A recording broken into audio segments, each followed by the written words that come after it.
Dark gathering episode number 8। Episode की शुरुआत में हम देखते हैं कि केटारो अपनी नई स्टूडेंट का वेट कर रहा होता है। हम देखते हैं कि वो लड़की बहुत ही ज्यादा फैशनेबल कपड़े पहने हुए होती है। जैसे ही वो लड़की केटारो के पास भाग कर आती है वो जमीन पर गिर जाती है और उसके बालों पर च्युइंगम चिपक जाती है। केटारो जाकर उसे उठाता है। वो कहती है कि आज का दिन बेकार है। इसके बाद अगले सीन में दोनों लोग एक रेस्टोरेंट में पहुंच जाते हैं। अब वो लड़की बहुत ही ज्यादा खुश लग रही होती है। वो केटारो से कहती है, जरूर मैं तुम्हारी सबसे क्यूट स्टूडेंट होंगी। केटारो सोचता है, मैं हमेशा से ऐसी लड़कियों से दूर ही रहता हूँ। केटारो देखता है कि उस लड़की की आंखों में एक स्टार बना होता है, जिसको देखकर केटारो सोचता है कि ये कितने अजीब तरीके का लेंस है। अगले सीन में केटारो उस लड़की से पूछता है, हम यहाँ रेस्टोरेंट में क्यों मिल रहे हैं? जिस पर वो लड़की कहती है, घर मेरे पढ़ने का मन नहीं करता, उसके अलावा मुझे मीठा खाना बहुत पसंद है। आगे केटारो उस लड़की को अपना नाम बताता है और लड़की भी अपना नाम आई कामियो बताती है। आई अपनी आइसक्रीम को जल्दी खत्म कर लेती है और केटारो के पास रखी हुई मिठाई को देखने लगती है, जिस पर केटारो आई को पढ़ाने के लिए कहता है। वो कहता है कि अगर तुम मेरे सवालों का सही आंसर दोगी तो उसके बदले में मैं तुम्हें एक मिठाई दूंगा, और यदि आंसर गलत हुआ तो मैं एक मिठाई उठाकर खा लूंगा। उसके बाद केटारो आई से बहुत सारे क्वेश्चन पूछता है, पर आई एक एक करके सभी आंसर गलत दे देती है, जिस पर केटारो सारी मिठाई खुद खा लेता है। केटारो सोचता है, आई पढ़ाई में बहुत कमजोर है, उससे हेल्प की बहुत ज्यादा जरूरत है। केटारो ने अकेले ही सारी मिठाई खत्म कर ली है। ये देखकर आई बहुत ज्यादा दुखी हो जाती है और गुस्से में और ऑर्डर करने के लिए जोर जोर से घंटी बजाने लगती है। जैसे ही एक वेट्रेस आई की तरफ पानी का गिलास लेकर आती है तो वो फिसल जाती है और पानी का गिलास आई के ऊपर गिर जाता है। ये देखकर आई बहुत ज्यादा दुखी हो जाती है। केटारो आई से पूछता है, क्या तुम्हें बार बार नींद से जगने की आदत है और तुम्हारे कंधे हमेशा ही भारी लगते हैं? जिस पर आई चौंकते हुए कहती है, केटारो तुम्हें कैसे पता? जिस पर केटारो आई को साइड से फैले हुए पानी को देखने को कहता है, जिस पर जूतों के निशान बने हुए होते हैं। केटारो कहता है, तुम्हें देखते ही मुझे कुछ अजीब सा लगा था। जिस पर आई डरते हुए कहती है, क्या तुम भूतों को देख सकते हो और उन्हें भगा सकते हो? जिस पर केटारो कहता है, मैं बस भूतों को महसूस कर सकता हूँ। आगे आई बताती है कि वो बचपन से ही बहुत ज्यादा अनलकी रही है। बहुत सारे भूत उसकी तरफ खींचे चले आते हैं। वो भूत मुझ पर हावी नहीं होते, पर मेरे साथ बुरी चीजें करते हैं। तुम्हें पता है, जब मैं तुमसे मिलते टाइम गिर गई थी तब मुझे ऐसा लगा था कि जैसे किसी ने मेरा पैर पकड़ लिया हो। इसके अलावा मेरा एक बड़ा भाई हुआ करता था। एक दिन जब हम घर जा रहे थे तब एक बिल्डिंग के टुकड़े उन पर गिर गए, जिसकी वजह से उनकी मौत हो गई। आगे आई बताती है कि तुमने जिस भूत को महसूस किया था, शायद वो मेरे बड़े भाई की आत्मा है। वो मुझे बुरे भूतों से बचाते हैं। मेरे साथ इतना बुरा होता है फिर भी मैं खुश रहने की कोशिश करती हूँ, जिससे मेरे बड़े भाई को मेरी चिंता ना हो और वो चैन से स्वर्ग में जा सके। मैंने तुम्हें मुझे पढ़ाने के लिए इसलिए कहा था जिससे मेरे अच्छे मार्क्स आ सकें और मेरे भाई को मेरी चिंता कम हो। आई की बातें सुनकर केटारो इमोशनल हो जाता है और आई की हेल्प करने के लिए सोचता है। केटारो कहता है कि मैं एक ऐसे इंसान को जानता हूं जो तुम्हारी मदद कर सकता है। इसके बाद दोनों लोग यायू से मिलने के लिए चले जाते हैं। केटारो आई की मुलाकात यायू से कराता है। यायू को देखकर आई को विश्वास नहीं होता कि एक छोटी सी बच्ची भूतों को भगा सकती है। इसके बाद यायू अपनी आंखों का यूज करके देखती है कि आई के पीछे दो आत्मा पड़ी हुई है, जिसमें से एक आत्मा यायू के भाई की होती है। आगे यायू अपनी एक डॉल का यूज करके दूसरी आत्मा को पकड़ लेती है, जिसने सफेद कपड़े पहने हुए होते हैं। ये देखकर आई बहुत ज्यादा खुश हो जाती है और यायू को शुक्रिया कहती है। यायू कहती है, अगर तुम्हें फिर कोई आत्मा परेशान करे तो तुम मुझे बता देना।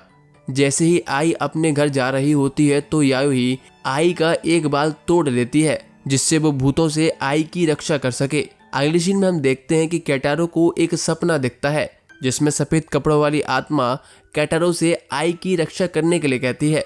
वो कहती है, आई के भाई का भूत आई को मारना चाहता है, तुम्हें उसे बचाना होगा। तभी केटारो की नींद खुल जाती है और यायू का फोन आ जाता है। फोन पर यायू केटारो को बताती है कि मैंने आई की रक्षा करने के लिए जिस डॉल के अंदर आई का बाल डाला हुआ था, उस डॉल की गर्दन को कोई दबा रहा है। इसका मतलब आई की जान खतरे में है उसके बाद दोनों लोग आई के घर की तरफ निकल जाते हैं। जैसे ही केटारो और यायोई आई के घर के सामने पहुंचते हैं तो यायोई पूछती है आई कौन से अपार्टमेंट में रहती है, पर केटारो कहता है आई का अपार्टमेंट का नंबर है 301, पर उसका अपार्टमेंट अंदर से लॉक होगा और तो और वो अकेली रहती है। जिस पर केटारो सोचता है आई अभी केवल 16 साल की है, जरूर कुछ तो अजीब है आई की फैमिली के साथ। तभी यायोई पास में खड़े हुए पोल के ऊपर चढ़कर आई के रूम तक पहुंच जाती है और कमरे की खिड़की के कांच को हथौड़ों से तोड़कर अंदर चली जाती है।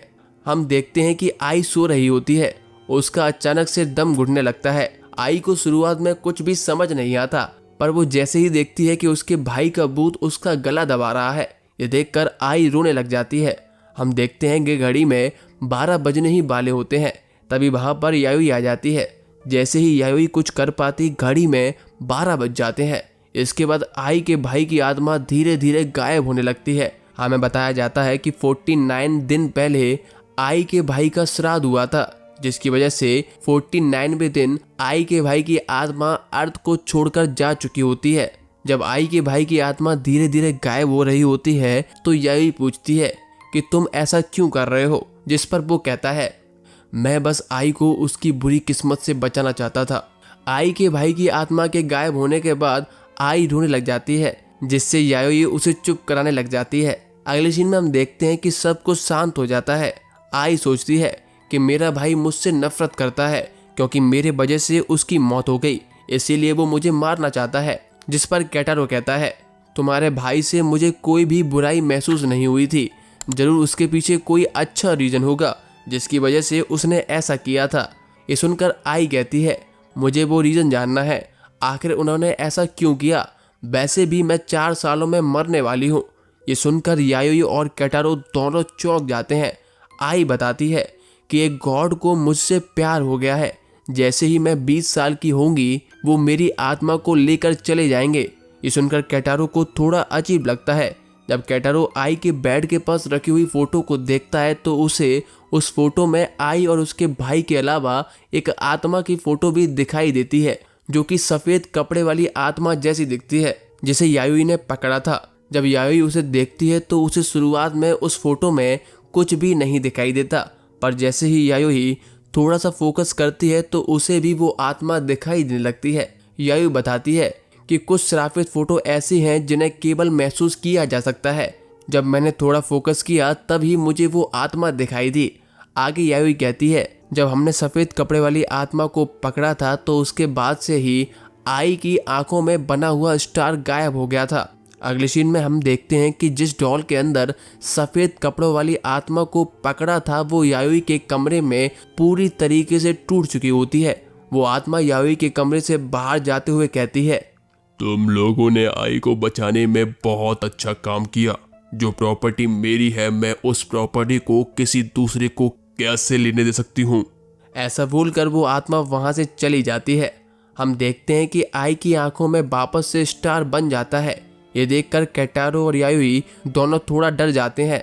केटारो कहता है मुझे लगा था कि वो एक लेंस है, जिस पर यायोई कहती है वो गॉड का सिंबल था। हमें अगले सीन में दिखाया जाता है कि सफ़ेद कपड़े वाली आत्मा दूसरी आत्मा को खा रही होती है। वो कहती है अब बस तुम मेरी हो, 4 साल बाद तुम पूरी तरह से मेरी हो जाओगी। आगे यायोई केटारो से कहती है आई सब कुछ सच बोल रही है, हमने जिसको पकड़ा था उसने मेरे रूम में रखी हुई सारी आत्माओं से लड़ाई करके सबको हरा दिया।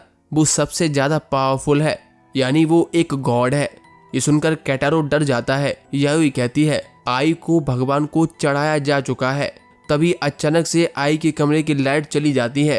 केटारो यायोई से कहता है यहाँ पर बाकी भूतों ने आना शुरू कर दिया है, हमें कुछ तो करना चाहिए। यायोई कहती है सफ़ेद कपड़े वाले भूत की एनर्जी आई की आंखों से लीक हो रही है, जिससे अट्रैक्ट होकर बाकी के भूत आई की तरफ चले आ रहे हैं। ये सुनकर केटारो सोचता है कि फिर भी आई अकेले कैसे रह पा रही है और भूतों ने आई को कुछ नुकसान क्यों नहीं पहुंचाया। आई यायोई की बातें सुनकर डर जाती है। यह देखकर केटारो सोचता है फाइनली कोई तो नॉर्मल इंसान है जो भूतों से डरता है। केटारो आई से पूछता है क्या तुम भूतों को देख सकती हो, जिस पर आई कहती है मुझे केवल मेरे भाई का भूत दिखाई देता है। इसके बाद यायोई उन सबको ले जाने के लिए एको को मैसेज कर देती है। एको भी वहां पर तुरंत आ जाती है। यायोई एको की मुलाकात आई से करवाती है। एको केटारो को फोर्स करती है कि वो आई से बोले कि एको उसकी गर्लफ्रेंड है। केटारो भी शर्माते हुए बताता है कि एको उसकी गर्लफ्रेंड है। ये सुनकर आई केटारो का मजाक उड़ाने लगती है कि केटारो कैसे इतनी क्यूट गर्लफ्रेंड बना सकता है। आगे यायोई बताती है यहाँ पर रुकना सेफ नहीं है क्योंकि बहुत सारे भूत यहाँ पर आ रहे होंगे। यायोई साथ में एको को चुपचाप मैसेज करके सारा सीन बता देती है और वो बताती है कि आई यहाँ पर सेफ नहीं है और आई को साथ ले जाने के लिए भी कहती है। एको भी यायोई की बात मान जाती है और आई से उसके साथ चलने के लिए कहती है। केटारो कहता है कि मुझे टॉयलेट जाना है, उसके बाद हम यहाँ से चले जाएंगे। पर हम देखते हैं कि केटारो को रास्ते में एक डरावना भूत दिखता है। ये देखकर केटारो डर जाता है। इसी के साथ ये एपिसोड यहीं खत्म हो जाता है।